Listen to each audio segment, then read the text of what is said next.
Versículo maravilloso, es uno de mis versículos favoritos, porque no hay duda alguna que nos encontramos en un tiempo profético especial, donde las profecías para los últimos tiempos se están cumpliendo con una rapidez vertiginosa. Y es importante que al cobrar conciencia de que el Espíritu Santo está comenzando a moverse en miles de iglesias alrededor del mundo y en millones de corazones de todos aquellos que han puesto su fe y su confianza en el Hijo de Dios Jesucristo, entendamos qué corta es la vida. Qué corta es la vida. Y además de esto, que pasa con una rapidez tremenda, como dice en Santiago 4, es como un vapor la vida, que aparece y desaparece. Cuando nos damos cuenta qué hemos hecho con nuestra vida, en qué estamos empleando nuestro tiempo tan precioso, que se nos va de las manos, que envejecemos con una rapidez impresionante. Cuando vemos a las criaturas pequeñas nacer y a los 2, 3 años a nuestros nietos, nos damos cuenta qué rápido pasa la vida. De veras debemos de considerar que estamos en la penumbra de la muerte, porque todos los seres humanos estamos en una fila esperando la condenación final, o sea, la muerte. No la condenación eterna del alma, sino somos reos condenados a morir todos los seres humanos. Porque dice la Biblia en Hebreos 9:27, está establecido que todos nosotros muramos una sola vez. Y después de la muerte no hay limbo, no hay purgatorio, no hay ningún otro estado intermedio, no hay reencarnación, solamente hay cielo o infierno. Y ante esta expectativa que todos nosotros debemos de tener, de que tal vez hoy saliendo puedes tú morir, una embolia, un ataque al corazón, un accidente, nadie en esta mañana, ni de los que nos escuchan a través de las redes sociales, tenemos la seguridad de poder amanecer mañana.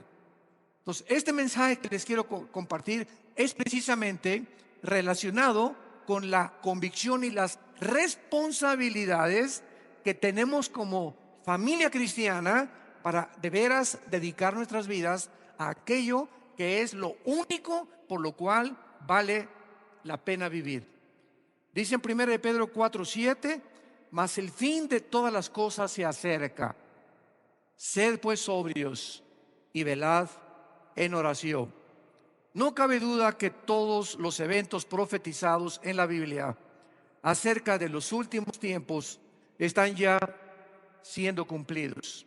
Estamos en una generación que hemos sido testigos desde el siglo pasado del aumento del conocimiento, del aumento de la tecnología, de qué forma el mundo alcanzó la cúspide el siglo pasado de los descubrimientos, una época cibernética de tecnología, de iPhones, de iPads, de internet, de chips, etcétera, etcétera. Y a pesar de todos estos descubrimientos y avances increíbles científicos, es increíble que nos encontremos al borde de una tercera guerra mundial, donde vemos las naciones y los gobernantes que están ahorita en el mundo, de las aproximadamente 200 naciones que forman el planeta Tierra, confundidos económicamente, sociológicamente, religiosamente, filosóficamente, y donde el mundo está, ya no hay aire, está contaminado, ya no hay comida porque está contaminada, ya no hay agua en los ríos, en los mares contaminados con los millones de litros de petróleo que se han derramado, y todo el planeta lo vemos envuelto como en una nube oscura. El suicidio ha aumentado en los niños de entre 9 y 16 años de edad. Entre 9 y 16 años de edad, los niños ni siquiera están alcanzando la pubertad y se están quitando la vida. Nunca antes había pasado esto. Nunca se habían recetado tantas pastillas tranquilizantes como en el siglo XXI. Se calcula que el año pasado se recetaron más de 565 millones de pastillas tranquilizantes en una sola nación de Europa. Es impresionante. Los psicólogos, los psiquiatras, los sociólogos están confirmando que la enfermedad del ser humano en el siglo XXI es el estrés.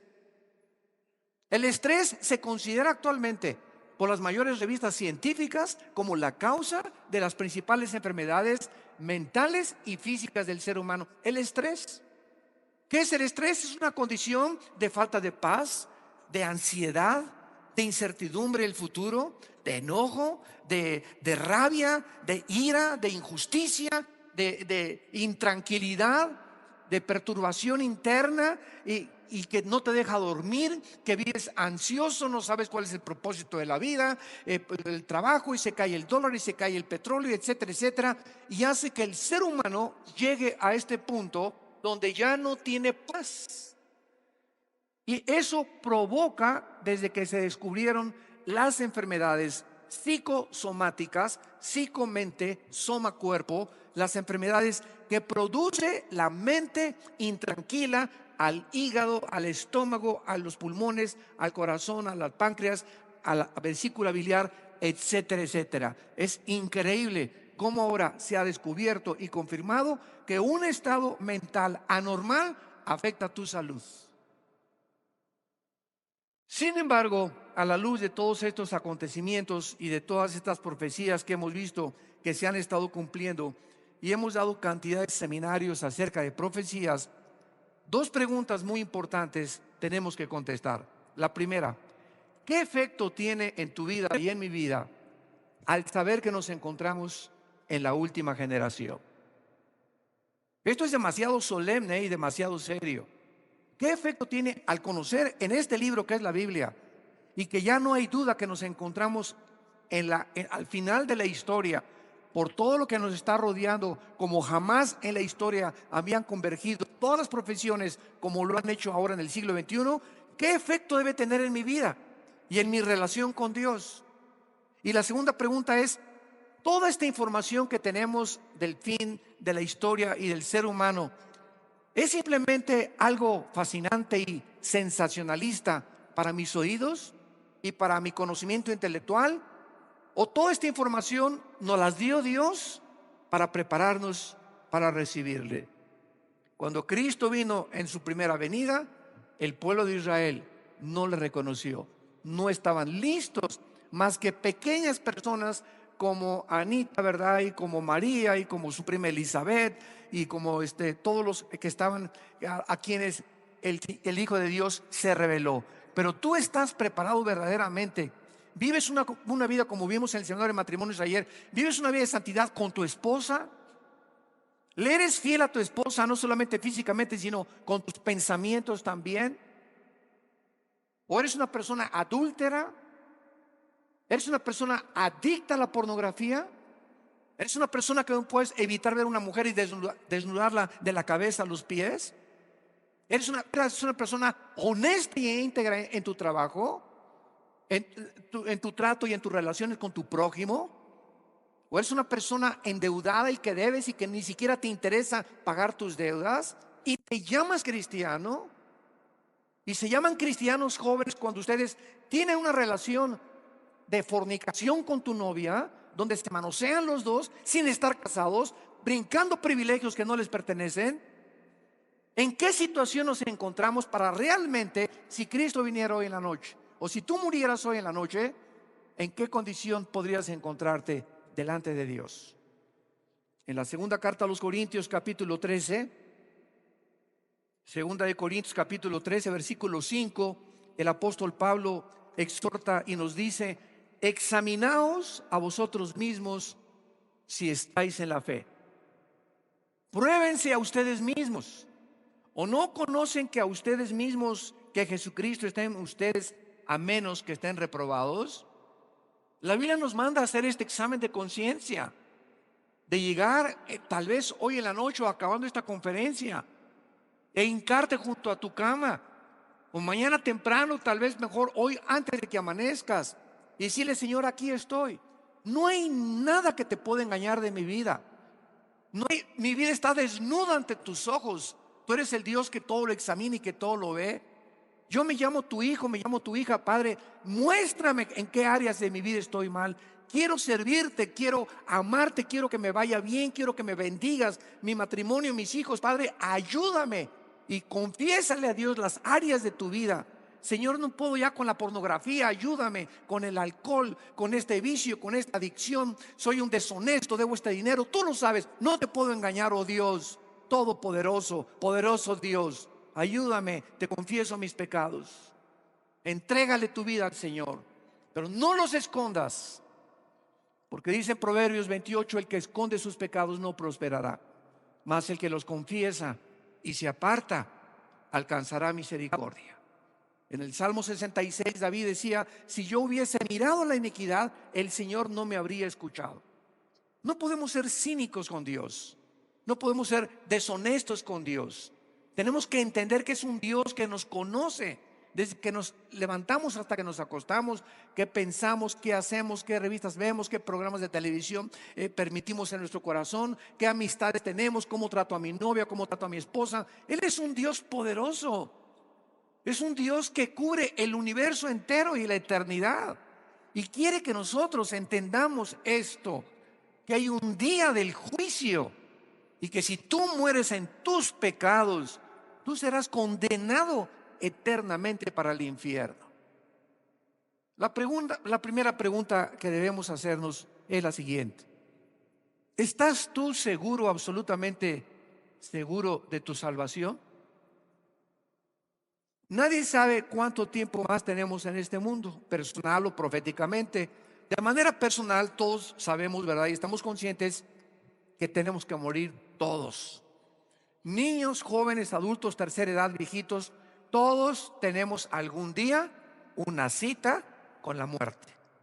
Proféticamente, Cristo puede venir en cualquier momento por nosotros para llevarnos al cielo, por lo que todos los incrédulos que se van a quedar aquí en este planeta van a experimentar los horrores y los juicios tan devastadores y terribles que se llaman en la Biblia la gran tribulación, que lo cubre el capítulo 6 al capítulo 19 del libro del Apocalipsis. Y en vista de todas estas realidades en las que el mundo va a ser sumido aún todavía en un terror más grande que ahorita parece reino aventura comparado con lo que se viene en el mundo, lo más importante que toda persona debe en este momento considerar es esta pregunta: ¿tienes tú una relación con Jesús como tu Señor y como tu Salvador? Yo no te pregunto si eres católico, o si eres evangélico, o si eres mormón, o si eres testigo de Jehová, o qué religión tengas. Esa no es la pregunta que estamos ahorita considerando. La pregunta que yo te estoy haciendo es: ¿tú tienes una relación diaria con alguien que vive y que se llama Jesucristo? ¿Lo has descubierto que Él está vivo? ¿O eres una persona simplemente religiosa que vienes el domingo, cumples tu miércoles de ceniza, tu peregrinación, la Pascua, lo que tú quieras, pero no tienes una relación diaria con el Hijo de Dios? Esta es la grande diferencia entre un religioso y un cristiano.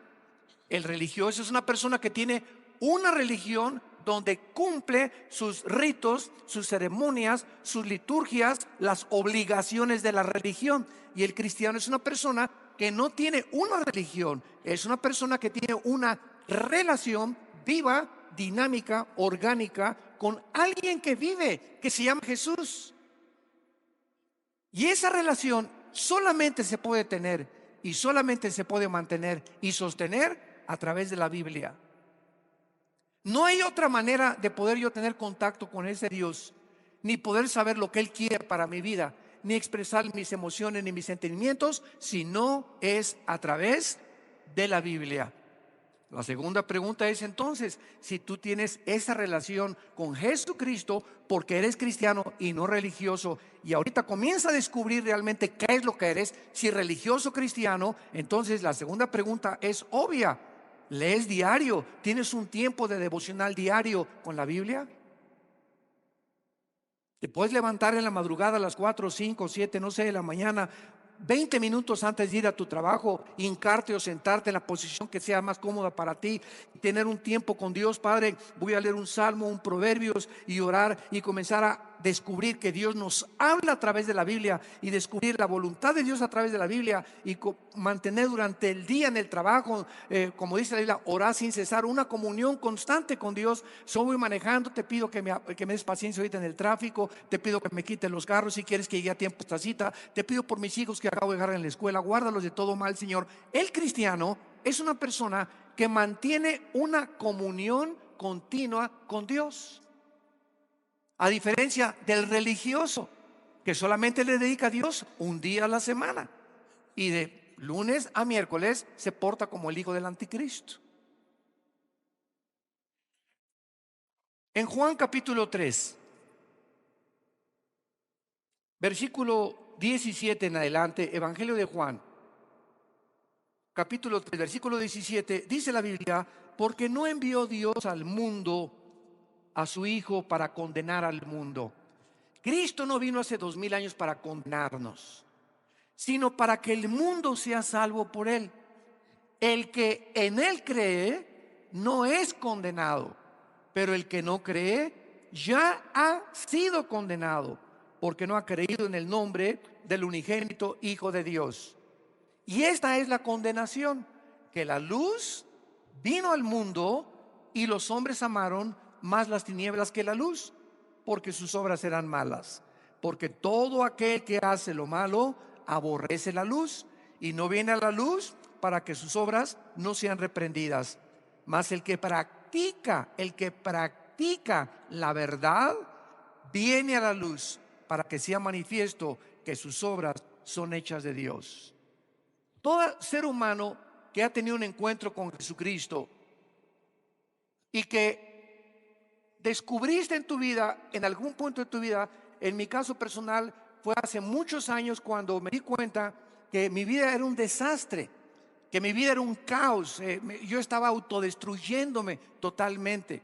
Y precisamente mi hermano Alejandro, el que se encuentra ahorita enfermo, fue el que me abrió los ojos, me abrió la Biblia y tuve un encuentro con Jesús. Comencé a leer Juan 14:6, yo soy el camino, la verdad y la vida, y descubrí que Cristo no era Mahatma Gandhi, no era Buda, no era Mahoma, no era Confucio, no era Zoroastro, sino que Él había hecho declaraciones como: yo soy la resurrección y la vida, yo soy el pan que descendió del cielo, yo soy el principio y yo soy el final, yo soy el que estuve muerto, mas he aquí que vivo.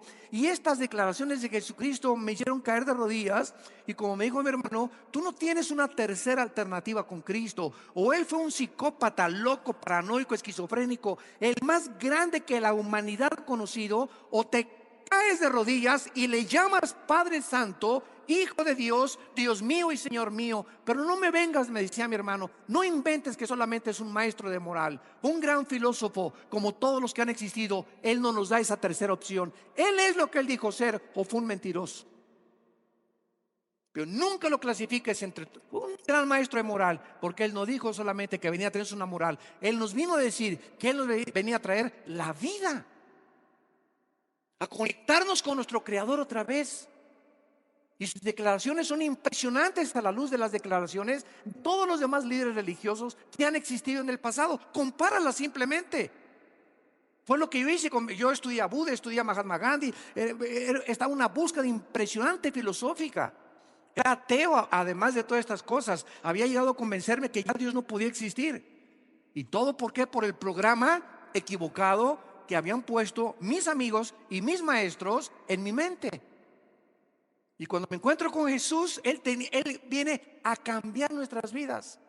Si tú te llamas cristiano y tu vida no ha sido revolucionada, donde ya tratas diferente a tu esposa, tratas diferente a tus hijos, a tus padres, a tu novia no la tocas porque sabes que no debes hacerlo, ni, como dicen vulgarmente, comerte la torta antes de tiempo, hasta el día de la boda, hasta el día de tu luna de miel, tú le entregas tu cuerpo y le dices: Panchita, este es mi cuerpo que he guardado hasta el día, virgen hasta el día, para esta noche que sea para ti. Igual la mujer, ¿verdad? Este es mi cuerpo, es el mejor regalo de bodas que yo te doy. Me he mantenido virgen ante los ojos de Dios y ante ti. ¿Por qué? Porque amo a Jesucristo. Cuando comenzamos a vivir esa vida de santidad, de dedicación, de consagración, no se imaginan las grandes bendiciones que Dios nos da. Pero tenemos que cobrar realidad. ¿Qué es el cristianismo? Ya tenemos que despertar. Ya tenemos que cobrar conciencia que el mundo se está hundiendo, el Titanic, el barco se está hundiendo, y el grito es: sálvese el que pueda. Ya no hay más que sálvese el que pueda. Ya deja de vivir esa vida vana, vacía, hueca, falsa, hipócrita que muchos están viviendo. Llegó el momento de la realidad, donde tenemos que cobrar conciencia si somos o no somos, porque Dios viene a juzgar al mundo. Ya no viene como vino Cristo a salvarnos, ahora viene a condenar a aquellos que se han burlado de Él. Las buenas noticias del Evangelio, ¿verdad? Las malas noticias son esas que declara que todos somos pecadores y separados de Dios, por cuanto todos pecamos y estamos destituidos de la gloria de Dios. Nacimos en pecado tú y yo, y la paga del pecado es la muerte. La Biblia pregunta: ¿qué vas a hacer con tus pecados? ¿Te vas a ir de peregrinación a la villa para que Dios te perdone tus pecados? ¿O vas a agarrar una penca de plátanos y te vas a comenzar a golpear para sacarte sangre y decirle: Señor, mira lo que estoy haciendo para perdonar mis pecados? ¿O te vas a formar parte, a ser miembro de una religión? Todos estos métodos los hemos inventado porque nos sabemos pecadores. Pero la Biblia tiene otro mensaje: que tú no tienes que hacer nada. Cristo en una cruz hizo lo que nosotros no podíamos hacer. Él paga por nuestros pecados en la cruz, y tú lo único que tienes que hacer es aceptarlo, arrepentirte de tus pecados, invitarlo como tu Señor y Salvador, y comenzar a tener una relación con Él a través de las Sagradas Escrituras. Esas son las buenas noticias. Dice en Isaías capítulo 53: despreciado y rechazado entre los hombres, varón de dolores, experimentado en quebranto. Escondimos de Él el rostro, fue menospreciado y no lo estimamos. Ciertamente llevó Él nuestras enfermedades y sufrió nuestros dolores, y nosotros le tuvimos por azotado, por herido de Dios y abatido. Mas Él herido fue por nuestras rebeliones, molido por nuestros pecados. El castigo de nuestra paz fue sobre Él, y por su llaga todos hemos sido curados. Esas las heridas que te produjo cuando te violaron cuando eras niña, o cuando te violaron cuando eras joven. Las heridas que te produjeron tus padres alcohólicos, o tu madre prostituta, o el mal ejemplo que tuviste de tus hermanos o de tus hermanas. Todos nosotros hemos venido a la cruz lastimados, heridos. ¿Por qué? Porque vivimos un mundo muy feo, donde el mundo, ¿verdad?, dijo Jesús, los envío como ovejas en medio de venaditos, dijo, de conejitos. Los envío como ovejas en medio de lobos. Y los lobos son de los depredadores más sanguinarios y crueles que existen. Estamos rodeados de un mundo bien feo. Y en este mundo vamos a experimentar traiciones, desánimo, frustraciones, te van a apuñalar por la espalda, decepciones, desilusiones. Y todas estas cosas, si tú no estás blindado, blindada, y sabes que así es el mundo, te hundes en la autolástima. Ay, pues ya no quiero vivir. Ay, pues no vale la pena. Ay, pues yo quería ser cristiano, etcétera, etcétera. Y es porque no tienes una constitución interna espiritual para poder resistir los misiles que el mundo nos lanza. Entonces, si mi condición interna no es fuerte, no puedo resistir la presión de fuera. Pero si mi condición interna es fuerte, vienen las flechas y las traiciones y las calumnias y las burlas y los bullings, etcétera, etcétera, del mundo tan feo que nos rodea, y todas las decepciones a las cuales tenemos que vivir todos. Y yo permanezco de pie, simplemente ¿por qué? Porque Jesús es mi esperanza. Y no hay nada que yo haga caso más que mantener mi paz interior. Mientras yo tenga mi paz interior con Dios, seré capaz de pasar por el fuego y no me quema, por las aguas y no me ahogarán. Yo soy tu Dios, no temas, dice la Biblia. Nunca te dejaré, nunca te desampararé. Yo soy tu buen pastor. Te voy a guiar por sendas de justicia por amor de mi nombre. Y aun cuando andes en valles de sombras y de muerte, ¿sabes una cosa? Voy a demostrarte que no vas a tener miedo, porque yo estoy contigo. El bien y la misericordia te seguirán todos los días de tu vida, y aun cuando mueras, seguirás morando conmigo por largos días.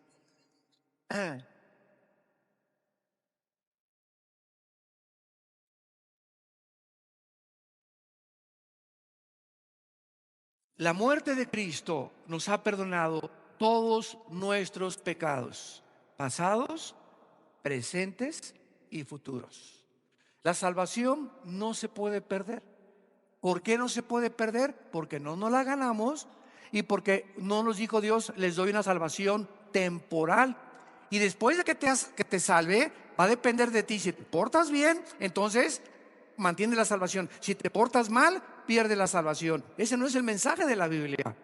La Biblia es, te doy una salvación eterna. Ya estuvimos en Cristo en la cruz, con Él fuimos muertos en la cruz, sepultados con Él y resucitados con Él. Entonces, si alguien dice que es cristiano y toma la salvación como ocasión para el libertinaje, pues como ya soy salvo, puedo hacer lo que me da la gana, eso demuestra que no eres cristiano, porque no nos llamó Dios para que viviéramos una vida de libertinaje y usar su gracia como libertad para pecar. El que es cristiano y peca, oh Dios, esa es la gran realidad que somos cristianos. Me duele lo que hice, no debí haber hecho eso con mi novio, no debí haber tratado a mi esposa así, estoy haciendo una trance en mi negocio y hay algo dentro de mí que me convence que no puedo seguir así, y caigo de rodillas si soy cristiano y le pido perdón a Dios y comienzo otra vez de nuevo.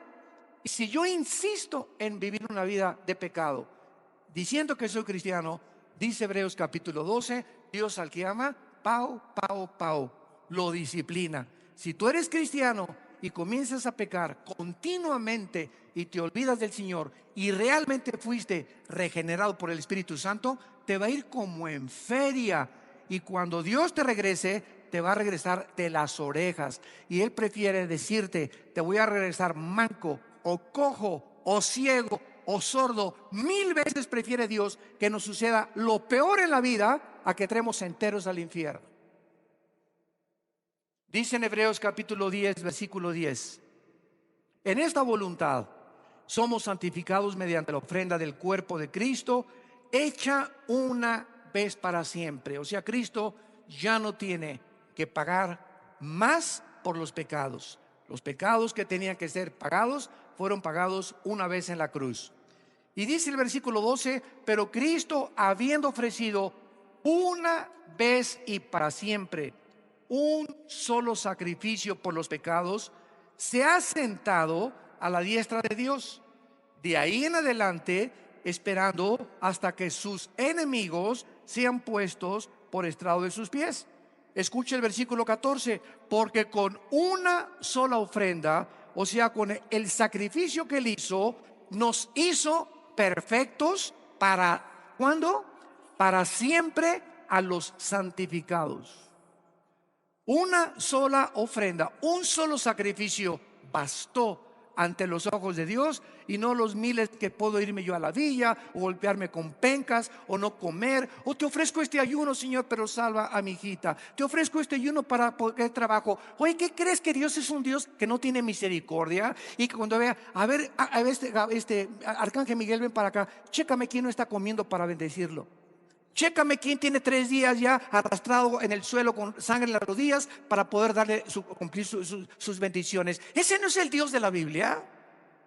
Nunca usemos el ayuno como manera de echarle manita de puerco a Dios. Voy a hacer esto, mira, ya tengo 5 días, Señor, ya sáname, ¿no? O ya sana a mi hijo. El ayuno no tiene ese propósito. El ayuno es una disciplina de la carne para tener tiempo de pasar en oración y lectura de la palabra de Dios y reflexión y meditación en su voluntad y en sus pensamientos, pero no para pedirle que me conceda las cosas, porque todas las cosas nos son concedidas. Dice la Biblia en Primera de Pedro: todas las cosas que pertenecen a la piedad ya nos han sido dadas por su divino poder. Dice Efesios capítulo 1 que ya hemos sido bendecidos con toda bendición espiritual en los lugares en Cristo. Dice Colosenses 2 que estamos completos en Cristo. Entonces, cuando no conocemos la Biblia, hacemos tantas cosas tan ridículas y tan tontas. Pues voy a ayunar para esto y para el otro. Espérame tantito, a Dios no lo mueve el ayuno, a Dios lo mueve la fe. Y sin fe, Hebreos 11:6, sin fe, hagas lo que hagas. Deja de comer un mes, muérete y revuélcate ahí como renacuajo, como armadillo en el suelo. Mira, Señor, haz lo que a Dios no lo mueve, ni ay, Señor, ni mis lágrimas lo mueven a Dios, ni porque me hinque y le comienza a gritar a Dios, no lo mueve nada. Entendámoslo, por el amor de Dios. Lo único que mueve a Dios y lo único en lo cual dice, este es mi hijo en el cual tengo mi complacencia, es cuando nosotros mostramos fe, confianza en las promesas que nos ha dado. Y la fe se demuestra con nuestras acciones. Es lo único que agrada a Dios, la fe. Creer y confiar en lo que Él ha dicho es la verdad. Ahora, muy bien, todos nosotros que conocemos a Cristo como nuestro Salvador, nos encontramos en una posición de grandísimos privilegios. Grandísimos privilegios. Recuerdan ustedes en Génesis 18 que cuando Dios iba a destruir a Sodoma y Gomorra, se acercó con Abraham y le reveló a Abraham y le dijo: Abraham, te voy a revelar mis pensamientos y mi voluntad. Voy a destruir esas ciudades. Entonces, Dios es un Dios que cuando caminamos con Él nos revela y nos prepara antes de que caigan sus juicios. Y Dios mandó a Abraham y le dijo: por favor, saca de Sodoma y Gomorra a los que sean justos. Y pues ya conocemos la historia, ¿verdad? Que Abraham le contestó y le dijo: si hay 50 justos, ¿no destruye Sodoma? No la destruyo. Total que pues acabó la cuenta y no había ni siquiera 10 justos. Ni siquiera uno, que fue el que sobrevivió, que fue Lot, fue el único que encontró Dios. Entonces, estos privilegios nos muestran a nosotros, ¿verdad?, de la misma manera que Dios nos ha revelado su plan. Ahora, el hecho que Dios nos haya revelado en la Biblia y en hecho que los cristianos no estamos como los que nos mandan twitters y en Instagram y correos que nos llegan: oiga, hermano, ahora que bombardeó Trump Siria, es la tercera guerra mundial. Oiga, ¿es cierto que el anticristo es el príncipe de España? ¿Es cierto que Obama tiene cara del anticristo? ¿Es cierto que el Papa es el anticristo? Y el mundo está así, confundido, periódicos, medios de comunicación. Pero nosotros tenemos el grandísimo privilegio de conocer el futuro a través de la Biblia. Ahora, muy bien, el hecho que nosotros como cristianos tengamos esta información que el mundo carece, entonces nos hace Dios más responsables de aquello que nos ha concedido. Porque al que mucho se le da, mucho se le va a pedir. Este privilegio trae grandes responsabilidades. Vean un ejemplo en Daniel capítulo 8 y veamos que cuando Daniel recibe toda la información que Dios le da acerca del futuro de la nación de Israel, veamos la reacción que tuvo Daniel después de recibir tantas visiones y tanta información del futuro de parte de Dios. Dice Daniel 8, 26 y 27. La visión de las tardes y mañanas, le dice el ángel a Daniel, que se ha referido es verdadera. Y tú guarda la visión porque es para muchos días. Y yo, Daniel, después de que recibió toda esta información, quedé quebrantado y estuve enfermo algunos días. Y cuando convalecí, atendí los negocios del rey, pero estaba espantado a causa de la visión y no la entendía.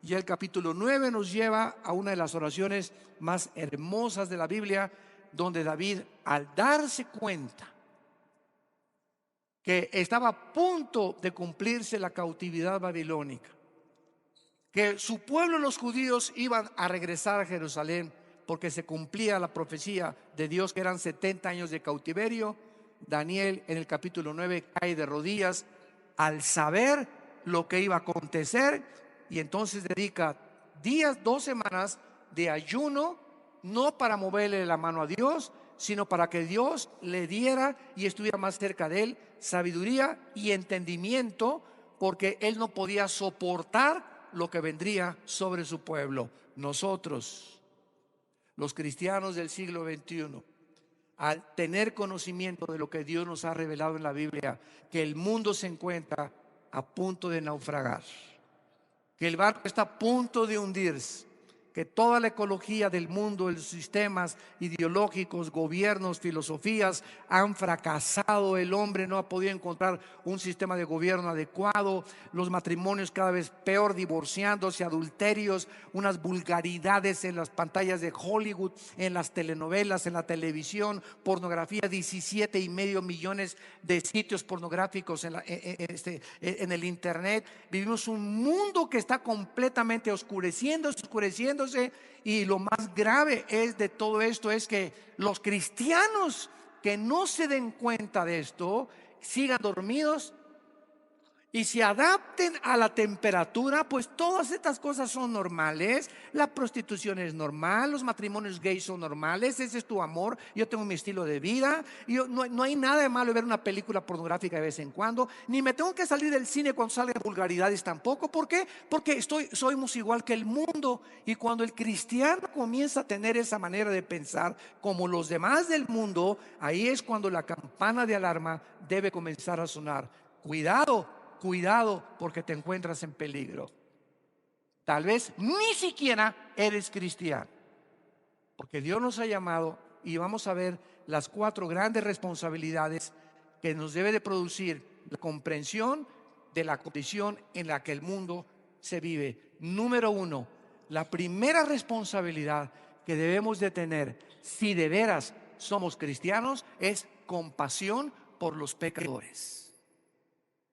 Al conocer cómo la manera de las profecías se van desarrollando y los juicios no tardan en caer sobre nuestro mundo, debe causarnos que todo cristiano, todo aquel que se llama cristiano, sea un ganador de almas.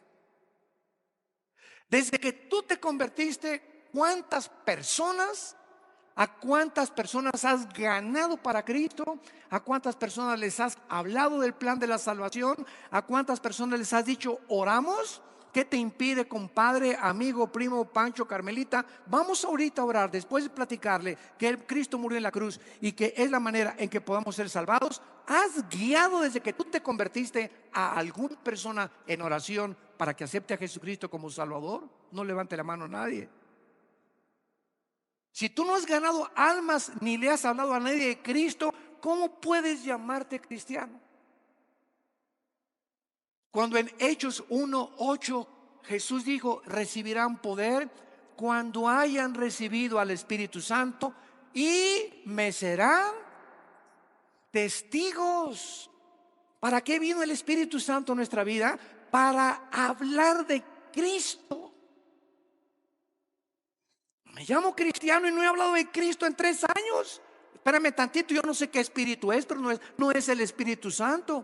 Porque el Espíritu Santo nos impele, nos mueve, nos motiva al panadero, al lechero, al tendero, al carpintero, en el elevador, al bellboy, a donde yo voy, a la azafata en el avión si puedo, al piloto si puedo, a las personas que tengo oportunidad. No pierdo ninguna oportunidad de poder de alguna manera introducirme en la conversación de la gente para presentarles a Cristo. ¿Hay esa llama y esa pasión en tu alma por compartir a Cristo? Yo no me quiero vanagloriar, pero quiero decirles que cuando yo recibí a Cristo, no se imaginan, mi corazón ardía al darme cuenta que me había perdonado Dios y que era un gran pecador y que me había salvado. Bueno, no había nadie en el día que se me atravesara el tendero. Estamos en la sierra, en Guerrero, ¿verdad? Hablándoles a los indígenas de Cristo, pero no había 1, 3, 4, 5 personas diarias por lo menos les hablaba de Jesús. ¿Por qué? Porque ardía en mi corazón el deseo. ¿Quién lo ponía? Eso no lo tenía yo antes. Es algo sobrenatural. Y si no tienes tú esa flama, ese ardor, esa pasión, vuelvo a repetirte, examínate si estás en la fe. Al saber que millones de personas, incluyendo a nuestros familiares, pueden encontrarse a un paso del infierno cuando mueran, separados eternamente en el infierno, debe causarnos compasión por nuestros propios familiares y comenzar con nuestros propios familiares, aunque al principio haya rechazo y te tilden de loco, de religioso, de fanático. No importa, porque no tenemos un espíritu de cobardía. No estoy, pues a lo mejor no me acepta, pues que diga misa si quiere, pero le voy a hablar de Cristo. y no espero que se convierta porque no es para mí. Yo no convierto a nadie, no soy Dios. Uno es el que siembra, otro es el que riega, pero Dios del crecimiento. Nuestra obligación es sembrar la semilla. Si se convierte no es mi problema. Es que es un ateo, ni modo, yo le dejo la semilla sembrada. Es que es un agnóstico, le dejo la semilla sembrada. No es mi negocio ni mi responsabilidad que se conviertan. Mi negocio es sembrar la semilla. Somos sembradores. En Lucas capítulo 16 tenemos la historia terrible que Cristo nos corre el velo del infierno, de alguien que estaba en el infierno y que ya estando en el infierno, dice la Biblia, dando voces, Lucas 16 versículo 24, esta persona en el infierno le gritó a Abraham, que estaba en el otro lado, había una cima que dividía el paraíso del infierno: ten misericordia de mí, Abraham, y envía a Lázaro para que moje la punta de su dedo en agua y refresque mi lengua, porque estoy atormentado en esta llama. Abraham le dijo: hijo, acuérdate que recibiste tus bienes en tu vida y Lázaro también males, pero ahora este es consolado aquí y tú atormentado. Además de esto, una gran cima nos separa. Entonces, el versículo 27, la persona que estaba en el infierno le dijo a Abraham: te ruego pues, Padre, que envíes a la casa allá cerca de Lerma. Tengo 5 hermanos para que les testifique cerca de Catepec o de Toluca, donde tú vivas. Mándales a alguien para que les hable de Cristo, a fin de que no vengan ellos también a este lugar de tormento. Y Abraham le contestó y le dijo: a Moisés y a los profetas tienen, óiganlos. Él entonces dijo: no, padre Abraham, pero si alguno fuere de ellos de entre los muertos, se arrepentirán. O sea, si alguien se levanta en la noche y le jala las patas a mi hermano, o a mi tía, o a mi madrina, y le jala los piecitos, y le dice: yo soy el ángel, arrepiente tus pecados. O sea, buscando maneras, un milagro que vea. No. Nadie se va a convertir por milagros, ni por apariciones en la noche. Dice el versículo: mas Abraham le dijo: si no oyen a Moisés y a los profetas, tampoco se persuadirán, aunque alguno se levantare de los muertos. Es mentira que algún milagro guíe a nadie a la cruz. Dichosos los que no vieron y creyeron, dijo Jesucristo. Los milagros que hizo Jesucristo era para poder vindicar que Él era el Mesías. Y claro que Dios sigue sanando. ¿Quién puede dudar de la soberanía de Dios? Pero de eso, a usar los milagros para hacer que la gente crea en Cristo, eso es una gran fantasía. Eso no es bíblico. Yo puedo ver ahorita, traigo a mi tío y que es ateo, y veo que se para alguien de la silla de ruedas, y mi tío va a decir: es verdad, de veras se levantó y tenía 15 años en la silla de ruedas. Pregunta, esas emociones de mi tío y sus sentimientos que lo llevaron hasta arriba al ver ese espectáculo, la pregunta es: ¿cuánto le van a durar? A los 4 días ya se olvidó de eso. ¿Por qué? Porque lo que los milagros hacen es exaltar las emociones nada más. Pero lo que nos hace renacer, lo que logra la conversión interna del ser humano, es la palabra de Dios. Primera de Pedro 1:23, habiendo sido renacidos, hemos vuelto a nacer de nuevo por la semilla incorruptible que es la palabra de Dios. Nadie puede convertirse ni hacerse cristiano si antes no oyó el evangelio de la gracia de Cristo. Tú le puedes hablar a una persona: pues Dios es bueno y Dios te ama. Sí, ¿y qué? También Alá me ama. También los hindúes tienen 7 millones de dioses. Cuando tú hablas y dices simplemente: pues Dios acepta a Dios, ¿cuál Dios? Recordemos que tenemos que saber cómo presentar el evangelio. ¿Cómo puedes presentar el evangelio en menos de 1 minuto? Vengo en el avión, me comienza a hablar la persona y le digo: ¿sabe usted qué maravilloso es el mensaje de la Biblia? A ver, dígame cuál es. La Biblia dice, número 1, que usted es un pecador y yo también. Y que usted no puede hacer nada por sus pecados, ni yo tampoco por los míos. Pero Dios levantó una cruz para que pudiéramos, a través de esa cruz, nosotros acercarnos y pedirle perdón a Dios e invitarlo como nuestro Salvador. En 30 segundos Ese es el evangelio del Hijo de Dios. Si tú no mencionas que la persona es pecadora y que necesita arrepentirse, ¿cuántos millones de personas llenan las iglesias evangélicas y nunca se les predicó el arrepentimiento? Y les preguntas, ¿qué es eso? ¿Con qué se come? Qué terrible que ni siquiera sepamos cómo presentar el evangelio. Entonces las iglesias están llenando de gentes porque son religiosas, porque quieren una iglesia, quieren apaciguar su conciencia, quieren entender que ya cumplieron con algo de alguna religión, pero no han experimentado una revolución espiritual que los haya hecho cambiar en sus pensamientos, en su visión, en su perspectiva de la vida, ni tampoco en su propia familia. Y eso es lo que demuestra cuando somos o no somos cristianos. En segundo lugar, la segunda responsabilidad es nuestra limpieza interior. Nuestra limpieza interior. En Primera de Pedro, capítulo 1, versículo 13, dice la Biblia: por tanto, ciñan los lomos de vuestro entendimiento y sean sobrios. Esperen por completo en la gracia que se os traerá cuando Cristo sea manifestado.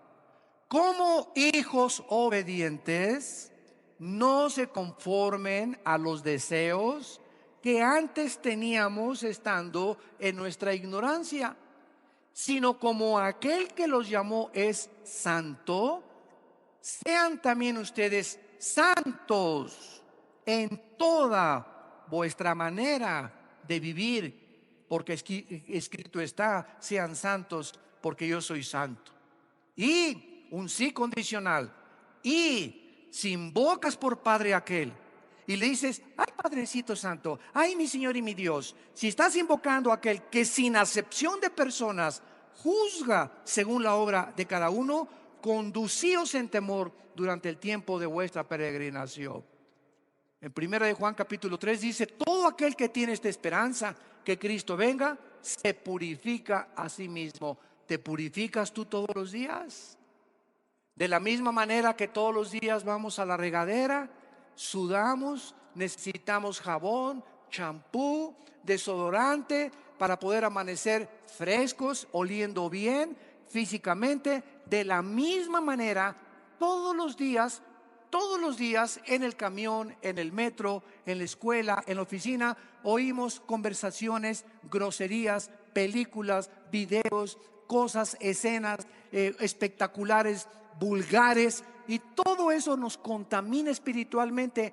¿Te limpias tú todos los días al llegar a tu casa, antes de acostarte? Padre Santo, estas conversaciones que oí ya no las quiero ver, estas cosas que vi, límpiamas con tu sangre preciosa. ¿Te purificas diario? No, hermano, tengo 15 días que ni siquiera me he acordado de eso. Por eso estás como estás, frustrado, inseguro, desesperanzado, desanimado, angustiado, lleno de estrés. ¿Por qué? Porque es imposible ser feliz sin ser santo. ¿Me escuchaste?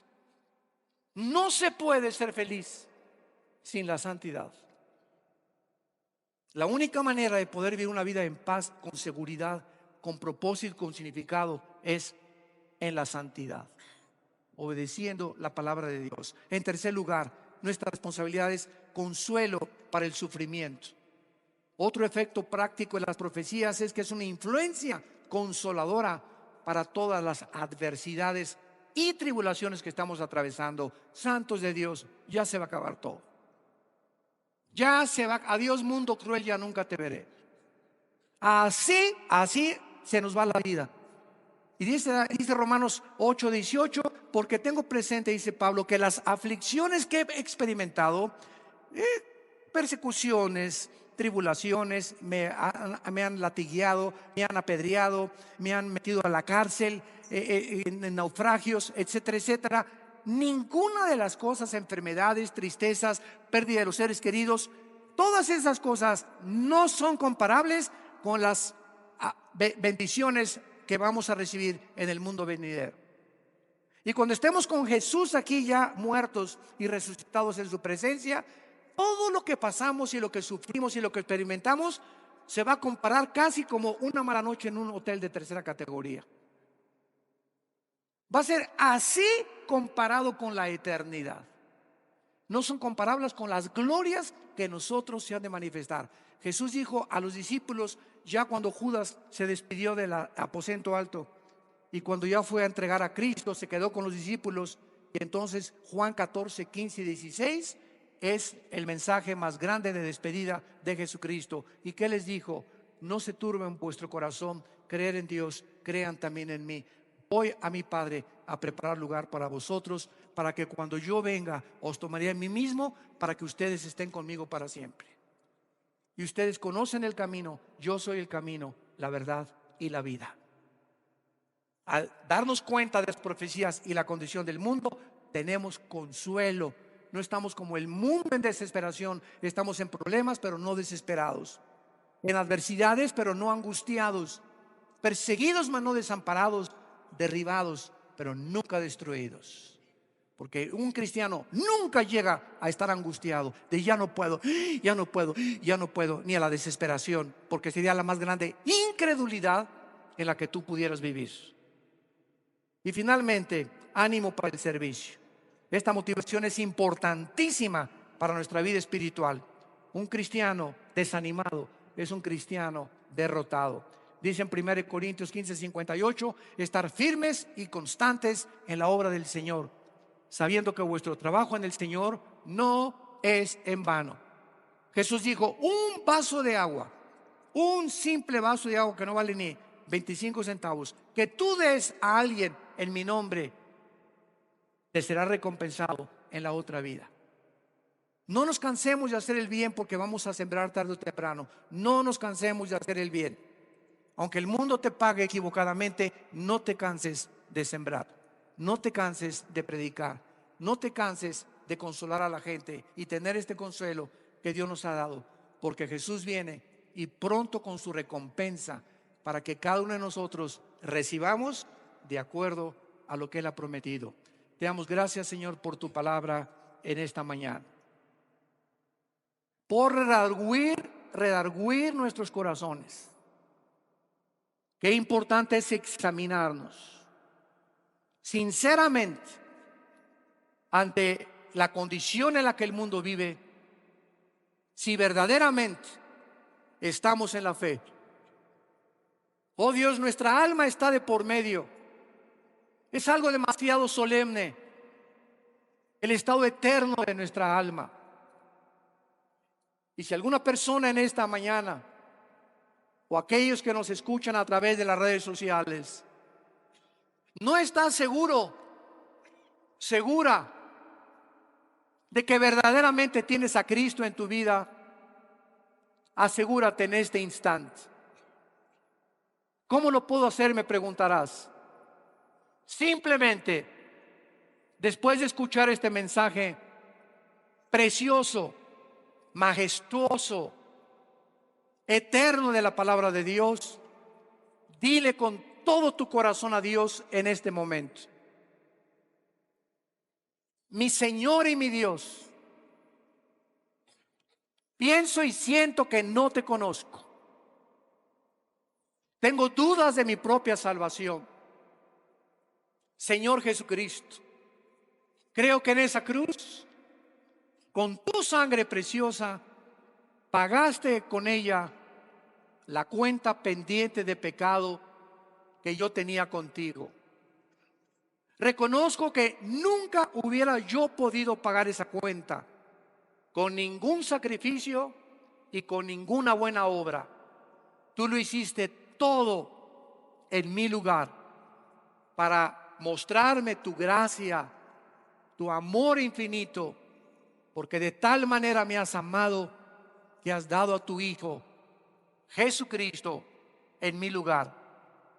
Señor Jesús, como creo que a los 3 días tu Padre te levantó de los muertos, te pido que entres a mi vida en este instante. Te recibo como mi Señor y mi Salvador. Lávame y perdóname de todas mis maldades de mi vida pasada. Hazme una nueva criatura, y con el poder de tu Espíritu viviré para hablar de ti, porque la vida es corta y quiero emplear mi corta vida en compartir este mensaje glorioso y arrebatar miles o cientos de almas del infierno para tu gloria eterna, Hijo de Dios. Amén. Amén. Y amén. Y amén. Y amén. Y amén. Y amén. Y amén.